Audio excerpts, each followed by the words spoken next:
Gevurah-Elohim. Elohim is the name of God that Kabbalists associate with Gevurah. In the Old Testament, Elohim is the generic term for the deity. It is a plural word, but when used as a name for God, it is singular in meaning. For example, in the opening chapter of Genesis, we read, "And God, Elohim, said, let us make man in our own image, after our likeness." Some commentators say that Elohim is thus roughly equivalent to Godhead, and that it suggests a heavenly council or circle of heavenly beings, a divine plurality in unity.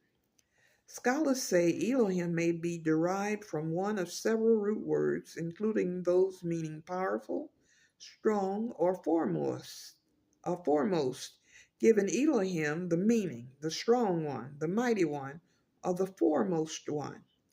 Those roots all indicate that the name Elohim expresses the fullness of God's power and describes a God who presides over all other gods. Elohim and YHVH are the two chief names of God used in the Old Testament. YHVH is used in situations that refer to God's covenant with his people and is the name that shows God's personal redemptive nature. Elohim refers to God in his role as creator and governor of the universe, who rules the affairs of men and controls nature. Puzzles over why Elohim was used in certain passages of the Old Testament and Yahweh and others. Rabbis concluded that Elohim stands for the attribute of justice and YHVH stands for the attribute of mercy. Chikatilla affirms that Elohim represents justice and judgment. Elohim takes revenge against the wicked who rebel against YHVH.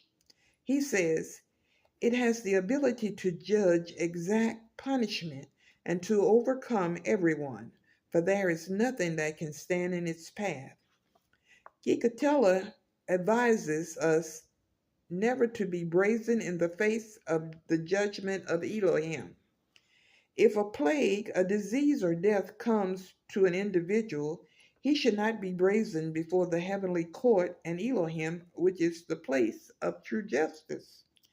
He should not speak blasphemously, saying, Elohim decided all this in heaven, and because of him, all this trouble has descended upon me. Least a man opens his mouth without thinking, as Job's wife said to him. Do you still keep your integrity? Blaspheme Elohim and die. Job 2, verse 9. One should never answer as Job did. Should we only receive the good from Elohim and not accept the evil? Job 2, verse 10. This is the belief of Israel, to receive the judgments of Elohim with joy and enjoy his affliction, his rebuke, and his judgments, and to thank him for all and bless his name. One should not be upset when afflicted and unleash harsh words from one's mouth. There is great wisdom in these words, for we never know when a hardship or challenge that comes our way is our opportunity to balance negative karma for an unjust act we perform in this life or a past life. That is one reason we are still on earth today. We have to pay off all our accounts and to confront and to comfort those whom we have burdened. We are learning to love and serve those to whom we owe karmic debt so that both they and we are free to accelerate on our respective spiritual paths. Elohim is not only the dispenser of divine punishment, but also the giver of life, Gikatelis writes.